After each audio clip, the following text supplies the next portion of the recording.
Papaya ಎಲ್ಲ ಇಲ್ಲೇ ಬಂದು ಪಿಕ್ ಮಾಡ್ಕೊಳ್ತಾರೆ 60 ರೂಪೀಸ್ ಪರ್ ಕೆಜಿಗೆ. ಬರೀ 20 ರೂಪಾಯಿ ಇದೆ, ಬಟ್ ಆದ್ರೂ ಕೂಡ ನಮ್ಮ ಹಣ್ಣಿಗೆ ತುಂಬಾ ಡಿಮಾಂಡ್ ಇದೆ. ನಾವು 10 ಲೇಔಟ್ ಮಾಡ್ಕೊಂಡಿದೀವಿ, 3 ಎಕರೆನ ಟ್ರಂಚ್ ಕಮ್ ಬಂಡ್ ಲಕ್ಷಾಂತರ ಲೀಟರ್ ನೀರು ಕನ್ಸರ್ವ್ ಆಗುತ್ತೆ. ಮತ್ತೆ ನೆಕ್ಸ್ಟ್ 15 to 20 ಡೇಸ್ ನಮ್ಗೇನು ಸಮಸ್ಯೆ ಇರೋದಿಲ್ಲ ನೋಡಿ. ಈ ತರ ಒಂದು ಖಾಲಿ ಜಾಗ ಇದ್ದಿದ್ದು ಜಾಗ ಇದನ್ನ ಇವತ್ತು ಒಂದು ಸುಂದರವಾದಂತ ಒಂದು ತೋಟ ಮಾಡಿದ ಸಸ್ಯ ಕಾಶಿ ಅಂತಾನೆ ಹೇಳ್ಬೋದು. ಅಷ್ಟು ಚೆನ್ನಾಗಿ ಲೋಕೇಶ್ ಅವರು ಅಭಿವೃದ್ಧಿ ಮಾಡಿದ್ದಾರೆ. 1.5 ವರ್ಷದ್ದು ಟೀಕ್ ಇದು ಚೆನ್ನಾಗಿ ಬಂದಿದೆ. ಚೆನ್ನಾಗಿ ಬಂದಿದೆ, 1.5 ವರ್ಷ ಟೀಕ್. ಮತ್ತೆ ಬಾರ್ಡರ್ ಕೂಡ ಒಂದು 15 ಅಡಿ ಜಾಗನ ನಾವು ಯಾವ್ದು ಮೇಜರ್ ಟಿಂಬರ್ ಟ್ರೀ ಯಾವ್ದು ಬರಬಾರ್ದು ಆ ತರ ಪ್ಲಾನ್ ಮಾಡ್ಕೊಂಡಿದ್ವಿ. ಇದೆಲ್ಲ ಟೆಂಪ್ರವರಿ. ಇದು ಟ್ರಕ್ ಬಂದು ಆರಾಮಾಗಿ ಹೋಗ್ಬೋದು. ನಾಳೆ ದಿನ ಏನಾದ್ರು ಊಡ್ಬೇಕು ಅಥವಾ ಬೋರ್ವೆಲ್ ಏನೋ ಸಮಸ್ಯೆ ಆಯ್ತು, ಮೋಟರ್ ತೆಗಿಬೇಕು, ಎತ್ತಬೇಕು, ಆ ತರ ಸಮಸ್ಯೆಗಳಿದ್ದಾಗಲೂ ಕೂಡ ಯಾವುದೇ ಗಿಡ ಮರಗಳಿಗೆ ಹಾನಿ ಮಾಡದೇ ಇರೋ ತರ ಹೋಗಿ ಬರೋದಕ್ಕೆ ಹರ್ಮನ್ 99 ಇದು ಹಾಟ್ ಕ್ಲೈಮೇಟ್ ಕೂಡ ಬರ್ತದೆ. ಇದು ಗಿಡ ಜಸ್ಟ್ ಯಾಕಂದ್ರೆ ಆಪಲ್ ಅಲ್ಲಿ ಸುಮಾರು ತಪ್ಪಾಗಿರೋದೇನು ಅಂದ್ರೆ ಯಾವ್ಯಾವ್ದೋ ತಂದು ಹಾಕ್ಬಿಡ್ತಾ ಇದಾರೆ ಜನಗಳು, ಆ ಕಾಯಿ ಬರ್ತಾ ಇಲ್ಲ. ಇದು ಹರ್ಮನ್ 99 ಅಂತ. ಇದು ಸಮರ್ ಅಂದ್ರೆ ಹಾಟ್ ಕ್ಲೈಮೇಟ್ ಕೂಡ ಸೂಟ್ ಆಗುತ್ತೆ. 2 ಇದೆ, ಇನ್ನೊಂದು 4 ಮಾಡಿಸ್ಬೇಕು. ಮೊಲದ ಪಿಕೆಗಳು ಅನ್ಸುತ್ತೆ, ಮೊಲಗಳು ಮತ್ತೆ ನವಿಲುಗಳು ತುಂಬಾ ಸಿಕ್ಕಾಪಟ್ಟೆ ಇದೆ ಅನ್ಸುತ್ತೆ. ಸೊ ಹಣ್ಣುಗಳು ಕೂಡ ಅಷ್ಟೇನೆ, ನಾವು ಎಲ್ಲಾ ಹಣ್ಣುಗಳು ಹಾರ್ವೆಸ್ಟ್ ಮಾಡಲ್ಲ, ಅವಕ್ಕೂ ಒಂದಷ್ಟು ಬಿಡ್ತೀವಿ. ಪಶು ಪಕ್ಷಿಗಳಿದ್ರೆ ತಾನೇ ನಾವು. ಎಲ್ರಿಗೂ ನಮಸ್ಕಾರ. ಇವತ್ತು ನಮ್ಮ ಲೋಕೇಶ್ ಅವರು ಜಮೀನಿಗೆ ಬಂದಿದ್ದೀವಿ. ಇದು ಅವ್ರ ಜಮೀನು ಇರೋದು ಕಿಳಲಿಪುರ, ಚಾಮರಾಜನಗರ ತಾಲೂಕು, ಚಾಮರಾಜನಗರ ಜಿಲ್ಲೆನಲ್ಲಿರೋವಂಥದ್ದು. ಅವರು ತಮ್ಮ ಒಟ್ಟು ಒಂದು 3.25 ಎಕರೆನಲ್ಲಿ ಸಾವಯವ ಕೃಷಿ ಮಾಡ್ತಾ ಇದ್ದಾರೆ. ಸಾವಯವ ಕೃಷಿಗೆ ಏನೇನು ಸಾವಯವ ಗೊಬ್ಬರಗಳು ಬೇಕು ಪ್ರತಿಯೊಂದು ಅವರು A to Z ಅವರೇ ಮಾಡ್ಕೋತಾರೆ. ನಾಟಿ ಹಸು ಇಟ್ಕೊಂಡಿದ್ದಾರೆ, ನೋಡ್ತಾ ಇದ್ದೀರಾ. ಮತ್ತೆ ಇವರ ಜಮೀನಲ್ಲಿ ವಿಶೇಷ ಏನು ಅಂದರೆ ನಮ್ಮ ಹಿಮಾಚಲ ಪ್ರದೇಶ ಕಾಶ್ಮೀರ ಸೇಬ್ನ ಇಲ್ಲಿ ಬೆಳೀತಾ ಇದ್ದಾರೆ. ತುಂಬ ಚೆನ್ನಾಗಿ ಮಾಡ್ಕೊಂಡಿದ್ದಾರೆ. ಈ 3.25 ಎಕರೆನಲ್ಲೇ ಸ್ವಾವಲಂಬಿ ಬದುಕನ್ನ ಕಟ್ಕೊಳ್ಳೋ ಹಾದಿನಲ್ಲಿದ್ದಾರೆ.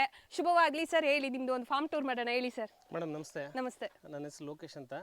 ನಮ್ಮ ಊರು ಇಲ್ಲಿ ಜಮೀನು ಮಾಡೋದು ಒಂದು ಕಿಳಲಿಪುರ, ಚಾಮರಾಜನಗರ ತಾಲೂಕು ಮತ್ತು ಚಾಮರಾಜನಗರ ಜಿಲ್ಲೆ. ಈ ಜಮೀನನ್ನು ನಾವು ಈಗ ಒಂದು 3 ವರ್ಷಗಳ ಹಿಂದೆ ಪರ್ಚೇಸ್ ಮಾಡಿದ್ವಿ. 2.5 ವರ್ಷ ಆಯಿತು ಡೆವಲಪ್ ಮಾಡೋಕ್ಕೆ ಸ್ಟಾರ್ಟ್ ಮಾಡಿ. ಇದರಲ್ಲಿ ನಾವು ಒಂದು 1100 ಅಡಿಕೆ ಹಾಕಿದ್ದೀವಿ, ಮತ್ತು ಒಂದು ಗಿರ್ ಕರು ಸಾಕೊಂಡಿದ್ದೀವಿ, 120 ಆ್ಯಪಲ್ ಇದೆ, ಒಂದು 800 ಬಾಳೆ ಇದೆ, ಕೋಕೋ ಇದೆ 200.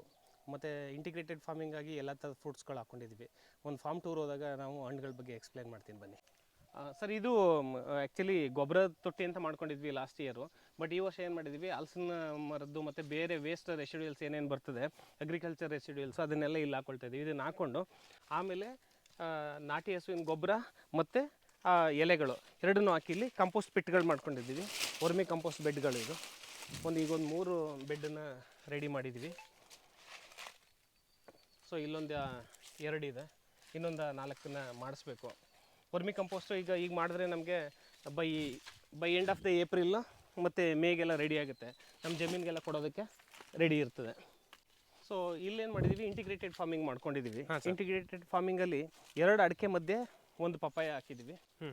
ಇಲ್ಲಿ 2 ಅಡಿಕೆ ಮಧ್ಯೆ ಒಂದು ಪಪಾಯ ಹಾಕಿದ್ದೀವಿ, ಮತ್ತು 2 ಅಡಿಕೆ ಮಧ್ಯೆ ಅಗಸೆ ಹಾಕೊಂಡಿದ್ದೀವಿ. ಅಗಸೆನ ಒಂದು ಸಾಲು ಪೂರ್ತಿ ಹಾಕೊಂಡಿದ್ದೀವಿ, ಒಂದೊಂದು ಹಾಕಿದ್ರೆ ತುಂಬ ದಪ್ಪ ಬರುತ್ತೆ ಅಂತಂತ.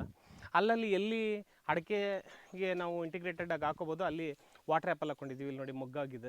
2 ಅಡಿಕೆ ಮಧ್ಯೆ ಬಾಳೆ, 2 ಅಡಿಕೆ ಮಧ್ಯೆ ಅಗಸೆ. ಅದೇ ಆಲ್ಟರ್ನೇಟ್ ಆಗಿ ನೀವು ಅಡಿಕೆ ಮಧ್ಯದಲ್ಲಿ ಬಾಳೆ, ವಾಟರ್ ಆಪಲ್ ಅಥವಾ ಬೇರೆ ಬೇರೆ ಹಣ್ಣಿನ ಗಿಡ, ಪಪಾಯ, ಈ ರೀತಿ ಎಲ್ಲ ಪ್ಲಾನ್ ಮಾಡಿ ಹಾಕೊಂಡಿದ್ದೀವಿ. ಯಾಕಂತಂದ್ರೆ ವಾಟರ್ ಲೈನ್ ಬಂದು ಡ್ರಿಪ್ ಲೈನ್ ಮಾಡೋದ್ರಿಂದ ಮಧ್ಯೆ ಇರುವಂತ ನೀರು ವೇಸ್ಟ್ ಆಗಬಾರ್ದು ಅಂತ ಹೇಳಿ ಅದೇ ಲೈನ್ಗೆ ಎಲ್ಲಾನು ಇಂಟಿಗ್ರೇಟೆಡ್ ಫಾರ್ಮಿಂಗ್ ನ ನಾವು ಮಾಡ್ಕೊಂಡಿದ್ದೀವಿ. ಇದು ದೇವನಹಳ್ಳಿ ಚಕೋತ, ಅದು ಮೆಕಡೋಮಿಯಾ, ನುಗ್ಗೆ ಇದೆ, ಆ ಕಡೆ ಹರಳಿದೆ, ಸ್ಟಾರ್ ಫ್ರೂಟ್ ಇದೆ, ಗ್ಲಿರಿಸಿಡಿಯಾ ಗೊಬ್ಬರದ ಗಿಡ, ಇದು ಸ್ವಲ್ಪ ಏಲಕ್ಕಿ ಹಾಕಿದೀವಿ. Good sir. ಅಂದ್ರೆ ಈ ಡ್ರೈ ಕ್ಲೈಮೇಟ್ ಅಲ್ಲೂ ಬರುತ್ತಾ ಏಲಕ್ಕಿ? ಬರ್ತಾ ಇದೆ ಸರ್ ನಮ್ಮಲ್ಲಿ. ಇಲ್ಲಿ ಇದು ಈಗ ಸ್ವಲ್ಪ ಸಮ್ಮರ್ ಶೇಡ್ ಮಾಡಬೇಕು, ಸ್ವಲ್ಪ ಶೇಡ್ ಕ್ರಿಯೇಟ್ ಮಾಡಿದೀವಿ. ಸ್ಟಾರ್ ಫ್ರೂಟ್ ಎಲ್ಲ ತುಂಬಾ ಚೆನ್ನಾಗಿ ಬಂದಿದೆ ಅಲ್ಲಿ. ಸ್ಟಾರ್ ಫ್ರೂಟ್ ಬಿಟ್ಟಿದೆ. ಮೋಸ್ಟ್ಲಿ ಈ ಡ್ರೈ ಕ್ಲೈಮೇಟ್ ಅಲ್ಲಿ ಫ್ರೂಟ್ಸ್ ಎಲ್ಲ ತುಂಬಾ ಟೇಸ್ಟಿಯಾಗಿ ಬರುತ್ತೆ. ತುಂಬಾ ಟೇಸ್ಟಿಯಾಗಿ ಬರುತ್ತೆ. ನಮ್ಮಲ್ಲಿ ಆಕ್ಚುಲಿ ಇಲ್ಲೇನೆ ಪಪಾಯ ಎಲ್ಲ ಇಲ್ಲೇ ಬಂದು ಪಿಕ್ ಮಾಡ್ಕೊಳ್ತಾರೆ 60 ರೂಪೀಸ್ ಪರ್ ಕೆಜಿಗೆ. ಬರೀ 20 ರೂಪಾಯಿ ಇದೆ, ಬಟ್ ಆದ್ರೂ ಕೂಡ ನಮ್ಮ ಹಣ್ಣಿಗೆ ತುಂಬಾ ಡಿಮಾಂಡ್ ಇದೆ. ಅದೇ ನಿಮ್ದು ಆರ್ಗಾನಿಕ್ ಪ್ಲಸ್ ಕ್ವಾಲಿಟಿ ತುಂಬಾ ಚೆನ್ನಾಗಿರುತ್ತೆ. ಡ್ರೈ ಲ್ಯಾಂಡ್ ಅಲ್ಲಿ ಬೆಳೆದಾಗ ತುಂಬಾ ಟೇಸ್ಟೇ ಬೇರೆ ತರ ಇರುತ್ತೆ. ಅಗಸೆ ಹಾಕೋದ್ರಿಂದ ಒಂದು ನಮ್ಗೆ ಅಡ್ವಾಂಟೇಜ್ ಏನಂತಂದ್ರೆ ನೈಟ್ರೋಜನ್ ಫಿಕ್ಸೇಷನ್ ಜೊತೆಗೆ ವರ್ಷ ಪೂರ್ತಿ ನಮಗೆ ಹಸುಗೆ ಫಾಡರ್ ಆಗುತ್ತೆ. ಮತ್ತೆ ಎಕ್ಸಸ್ ಆಯ್ತು ಅಂತಂದ್ರೆ ಅಲ್ಲೇ ಮಲ್ಚಿಂಗ್ ಮಾಡ್ಕೊಳ್ತೀವಿ, ಒಳ್ಳೆ ಡ್ರೈ ಮಲ್ಚಿಂಗ್ ಆಗಿ ಕನ್ವರ್ಟ್ ಆಗುತ್ತೆ. ಇಲ್ಲಿ ಒಂದಷ್ಟು ಆಪಲ್ ಹಾಕೊಂಡಿದೀವಿ, ಮತ್ತೆ ಅಮ್ರಪಲ್ಲಿ ಮ್ಯಾಂಗೋ, ಮತ್ತೆ ಮಿಡಿ ಉಪ್ಪಿನಕಾಯಿಗೆ ಸೇಬು ಸರ್, ಸೇಬನ್ನ ಬಿಟ್ಟಿದ್ಯಾ ಏನಾದ್ರು? ಸೇಬು ಬಿಟ್ಟಿದೆ ಸರ್, ಅಲ್ಲಿದೆ, ತೋರಿಸ್ಕೊಡ್ತೀನಿ. ಆಕ್ಚುಲಿ ಇದು ನಮಗೆ ಜಾಸ್ತಿ ನೀರು ಕೊಡಬಾರ್ದಂತೆ, ನಾವು ಅಡಿಕೆ ಕೊಡೋ ಅಷ್ಟೇ ನೀರು ಕೊಟ್ಬಿಟ್ವಿ, ಫ್ಲವರಿಂಗ್ ನಿಲ್ಲಿಲ್ಲ. ಬಟ್ ಅಲ್ಲಿ ಕಡಿಮೆ ಮಾಡಿದೀವಿ, ಒಂದೆರಡು ಪ್ಲಾಂಟ್ಗೆ ನೋಡೋಣ ಅಂತ. ಅಲ್ಲಿ ಬಿಟ್ಟಿದೆ. ನಾನು ಅಂದ್ರೆ ಇದು ಹಾಟ್ ಕ್ಲೈಮೇಟ್ ಆಪಲ್ ಅಂತಾರ? ಹಾಟ್ ಕ್ಲೈಮೇಟ್ ಹರ್ಮನ್ 99 ಇದು ಹಾಟ್ ಕ್ಲೈಮೇಟ್ ಕೂಡ ಬರ್ತದೆ. Okay okay. ಇದು ಗಿಡ ಜಸ್ಟ್ ಯಾಕಂದ್ರೆ ಆಪಲ್ ಅಲ್ಲಿ ಸುಮಾರು ತಪ್ಪಾಗಿರೋದೇನು ಅಂದ್ರೆ ಯಾವ್ಯಾವ್ದೋ ತಂದು ಹಾಕ್ಬಿಡ್ತಾ ಇದಾರೆ ಜನಗಳು, ಆ ಕಾಯಿ ಬರ್ತಾ ಇಲ್ಲ. ಇಲ್ಲ, ಇದು ಹರ್ಮನ್ 99 ಅಂತ. ಇದು ಸಮರ್ ಅಂದ್ರೆ ಹಾಟ್ ಕ್ಲೈಮೇಟ್ ಕೂಡ ಸೂಟ್ ಆಗುತ್ತೆ. ಅಂದ್ರೆ ಪ್ರೂನಿಂಗ್ ಇಸ್ ವೆರಿ ಇಂಪಾರ್ಟೆಂಟ್ ಅಂತ ಹೇಳ್ತಾರೆ. ಪ್ರೂನಿಂಗ್ ತುಂಬಾ ಇಂಪಾರ್ಟೆಂಟ್ ಆಪಲ್ ಅಲ್ಲಿ. ಇಲ್ಲ ಅಂತಂದ್ರೆ ಏನಾಗುತ್ತೆ, ಬೆಳ್ಕೊಂಡು ಹೋಗುತ್ತೆ ಅಷ್ಟೇ. ಬಟ್ ನಾವು ಬರೀ ಒಂದೊಂದೇ ಕಡ್ಡಿ ಇತ್ತು. ಇದು 1.5 ವರ್ಷಕ್ಕೆ ಈ ತರ ಗಿಡ ಇದೆ. 5 years 6 years ಇರೋದು ಕೂಡ ನಮ್ಮ ನೇಬರ್ಸ್ ಗಳು ಕೆಲವರು ಹಾಕಿದ್ದಾರೆ. ಸುಮ್ಮನೆ ಬರೀ ಒಂದೇ ಕಡ್ಡಿ ಬೆಳ್ಕೊಂಡು ಹೋಗಿದೆ, ಇನ್ನೂ ಕೂಡ ಫ್ಲವರಿಂಗ್ ಆಗಲ್ಲ, ಫ್ರೂಟ್ಸ್ ನಿಲ್ತಾ ಇಲ್ಲ. ಮಿಡಿ ಅಪ್ಪೆ ಮಿಡಿ ಮಾವಿನಕಾಯಿ, ಅದು ಬಿಳಿ ನೇರಳೆ. ಮತ್ತೆ ಇದು ಪೀನಟ್ ಬಟರ್ ಇದೆ, ಅದು ತೋತಾಪುರಿ ಮಾವಿನಕಾಯಿ. ಈ ಅಡಿಕೆ ಎಲ್ಲ ದೊಡ್ಡದಾದ್ರೆ ಈ ತರ ಸ್ವಲ್ಪ ಹೈ ಡೆನ್ಸಿಟಿ ಅನ್ಸಲ್ವಾ? ಅವಾಗ ಸ್ವಲ್ಪ ಇದನ್ನ ಪ್ರೂನಿಂಗ್ ಮಾಡ್ಕೊಳ್ತೀವಿ. ಮೋರ್ ಓವರ್ ಅಡಿಕೆ ಮೇಲೆ ಹೋಗೋದ್ರಿಂದ ನಾವು ಇದನ್ನ ಕೈಗೆಟ್ಕೋ ಅಷ್ಟನ್ನೇ ಕಾಪಾಡ್ಕೊಂಡಾಗ ನಮ್ಗೆ ಹಾರ್ವೆಸ್ಟ್ ಮಾಡೋದು ಕೂಡ ಈಸಿ ಆಗ್ತದೆ ಅಂತ ನಾವು ಪ್ಲಾನ್ ಅಲ್ಲಿ ಮಾಡಿದೀವಿ. ಮತ್ತೆ ಇಲ್ಲಿ 10 ಲೇಔಟ್ ಮಾಡ್ಕೊಂಡಿದೀವಿ ನಾವು. 3.4 ಎಕರೆನ 10 ಲೇಔಟ್ ಮಾಡ್ಕೊಂಡು, ಅಂದ್ರೆ ನಮಗೆ ವಾಟರ್ ಮ್ಯಾನೇಜ್ಮೆಂಟ್ಗಾಗಲಿ ಅಥವಾ ನಾವು ಮಾಡುವಂಥ ನ್ಯಾಚುರಲ್ ಬಯೋ ಫರ್ಟಿಲೈಸರ್ಸ್ ಏನಿದೆ ಅದನ್ನ ಕೊಡೋದಕ್ಕೆ ಈಸಿ ಆಗಲಿ ಅಂತ ಹೇಳ್ಬಿಟ್ಟು ಅಲ್ಲಲ್ಲಿ ಡ್ರಮ್ಗಳನ್ನು ಕೂಡ ಇರಿಸ್ಕೊಂಡಿದ್ದೀವಿ. ಈ ಸುಮಾರು ತರ ಬಾಳೆ ಇದೆ ಅಂತ ಅನ್ಸುತ್ತಲ್ವ ಸರ್? ಇದು ಪಚ್ಚಬಾಳೆ ಅಂತ ಅನ್ಸುತ್ತೆ ನೋಡಿದ್ರೆ ಇದನ್ನ. ಹೌದು ಸರ್, ಇದು ಪಚ್ಚಬಾಳೆ. ಮೇಲ್ಗಡೆ ಏಲಕ್ಕಿ ಹಾಕಿದೀವಿ, ಮತ್ತೆ ಚಕ್ಕರೆ ಕೇಳಿ ಇದೆ, ಚಂದ್ರಬಾಳೆ ಹಾಕಿದೀವಿ, ಮತ್ತೆ ಬೂದುಬಾಳೆ ಹಾಕಿದೀವಿ, ಮತ್ತೆ ಸಹಸ್ರ ಬಾಳೆ ಹಾಕಿದೀವಿ.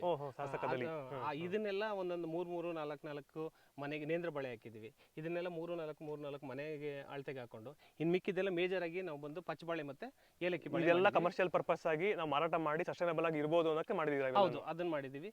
ಮತ್ತೆ ನಮ್ಮ ಮನೆಗೆ ಮತ್ತೆ ವಿಸಿಟರ್ಸ್ ಬಂದ್ರೆ ಕೊಡೋದಕ್ಕೆ ಅಂತ ಹೇಳ್ಬಿಟ್ಟು ಅಲ್ಲಿ ಬೇರೆ ಬೇರೆ ವೆರೈಟೀಸ್ನ ನಾವು ಒಂದಷ್ಟು ಹಾಕೊಂಡಿದ್ದೀವಿ ನಮ್ಮ ಯೂಸೇಜ್ಗೆ. ಮತ್ತೆ ಮನೆ ಹಿಂದ್ಗಡೆ ಬಂದು ತರಕಾರಿಗಳನ್ನ ನಾವೇ ಬೆಳ್ಕೊಳ್ತೀವಿ.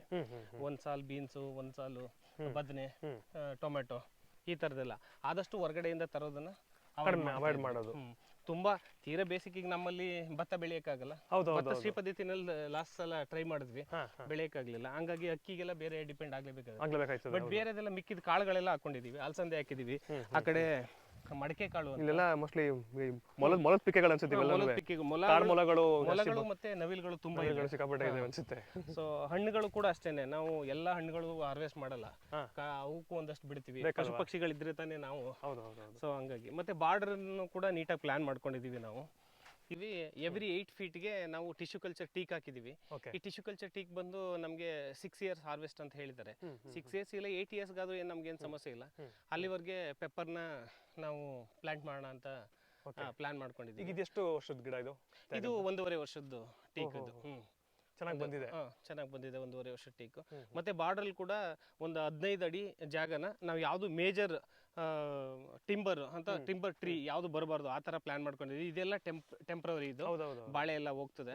ಬಟ್ ಅಡಿಕೆ ಮತ್ತೆ ಇದ್ರ ಮಧ್ಯೆ ಒಂದು 10 ರಿಂದ 12 ಅಡಿ 15 ಅಡಿವರೆಗೂ ಕೂಡ ಜಾಗ ಇದೆ. ಒಂದು ಟ್ರಕ್ ಬಂದು ಆರಾಮಾಗಿ ಹೋಗ್ಬೋದು. ನಾಳೆ ದಿನ ಏನಾದ್ರು ಊಡ್ಬೇಕು ಅಥವಾ ಬೋರ್ವೆಲ್ ಏನೋ ಸಮಸ್ಯೆ ಆಯ್ತು, ಮೋಟರ್ ತೆಗಿಬೇಕು, ಎತ್ತಬೇಕು, ಆ ತರ ಸಮಸ್ಯೆಗಳಿದ್ದಾಗಲೂ ಕೂಡ ಯಾವುದೇ ಗಿಡ ಮರಗಳಿಗೆ ಹಾನಿ ಮಾಡದೇ ಇರೋ ತರ ಹೋಗಿ ಬರೋದಕ್ಕೆ ನೀವು ಕಟ್ ಮಾಡಿ ಮಾರಬೇಕು ಅಂದ್ರೂ ಬೇಕು ಜಾಗ ನಿಮ್ಗೆ. ಹೌದು ಸರ್, ಹೌದು. ಸೊ ಈಗ ಪಪ್ಪಾಯ ರೆಗ್ಯುಲರ್ ಆಗಿ ಬರ್ತದೆ, ಅದನ್ನ ತೆಗೆದ್ರು ಏನಾಗಲ್ಲ, ಆಮೇಲೆ ಅದನ್ನ ತೆಗೆದ್ರು ಏನೂ ಆಗಲ್ಲ. ಜೊತೆಗೆ ಅದನ್ನ ಸಾಗಿಸ್ಬೇಕು ಮಾರ್ಕೆಟ್ಗೆ ಅಂತಂದಾಗ ಅವಾಗ್ಲೂ ಈಸಿ. ಆಟೋ ಬೇಕಾದ್ರೆ ಡೈರೆಕ್ಟ್ ಇಲ್ಲಿಗೆ ಬರೋ ತರ ವ್ಯವಸ್ಥೆ ಮಾಡ್ಕೋಬಹುದು.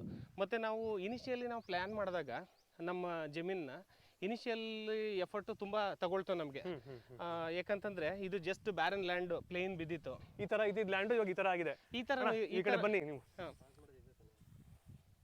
ಇಲ್ಲಿ ಒಂಚೂರು ಈಗ ಆ ಲ್ಯಾಂಡ್ ತೋರಿಸಲಿಲ್ಲ, ಅದು ಆ ತರ ಇತ್ತು ಫುಲ್. ಓಕೆ, ನೋಡಿ ಈ ತರ ಒಂದು ಖಾಲಿ ಜಾಗ ಇದ್ದಿದ್ದು ಜಾಗ ಇದನ್ನ ಇವತ್ತು ಒಂದು ಸುಂದರವಾದಂತ ಒಂದು ತೋಟ ಮಾಡಿದ ಸಸ್ಯಕಾಶಿ ಅಂತಾನೆ ಹೇಳ್ಬೋದು. ಅಷ್ಟು ಚೆನ್ನಾಗಿ ಲೋಕೇಶ್ ಅವರು ಅಭಿವೃದ್ಧಿ ಮಾಡಿದ್ದಾರೆ. ಇದನ್ನ ನೋಡ್ಬೋದು, ಇದನ್ನ ವ್ಯತ್ಯಾಸ ಇಲ್ಲೇ ಚೆನ್ನಾಗಿ ಗೊತ್ತಾಗತ್ತೆ ನಮ್ಗೆ. ಸೊ ಪೂರ್ತಿ ಖಾಲಿ ಬಿದ್ದಿತ್ತು, ಗಿಡ ಮಂಟಿಗಳೆಲ್ಲ ಬೆಳ್ಕೊಂಡಿತ್ತು. ಸೊ ಅದನ್ನೆಲ್ಲ ಕ್ಲೀನ್ ಮಾಡಿಸಿ ನಾವು ಇದು ಮಾಡ್ಕೊಂಡಿದೀವಿ. ಇದಕ್ಕಿಂತ ಹೆಚ್ಚಿಗೆ ನಾವು ನ್ಯಾಚುರಲ್ ಕನ್ಸರ್ವೇಷನ್ಗೆ ತುಂಬ ಪ್ರಯಾರಿಟಿ ಕೊಟ್ಟಿದ್ದೀವಿ. ಮಳೆಗಾಲದಲ್ಲಿ ನಮ್ಮ ಜಮೀನಲ್ಲಿ ಲಕ್ಷಾಂತರ ಲೀಟರ್ ಗಟ್ಟಲೆ ನೀರು ಕನ್ಸರ್ವ್ ಆಗುತ್ತೆ. ಯಾಕಂದ್ರೆ ಪ್ರತಿ ಲೇಔಟ್ ಅಲ್ಲೂ ನಾವು 10 ಲೇಔಟ್ ಮಾಡ್ಕೊಂಡಿದೀವಿ 3 ಎಕರೆನ ಟ್ರಂಚ್ ಕಮ್ ಬಂಡ್ ಮಾಡ್ಕೊಂಡಿದ್ದೀವಿ.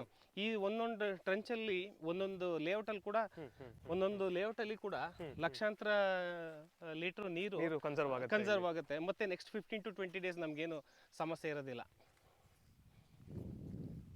ಈ ಬಂಡ್ ಮೇಲೂ ಏನಾರ ಬೆಳೆಸ್ಬೋದಲ್ವಾ?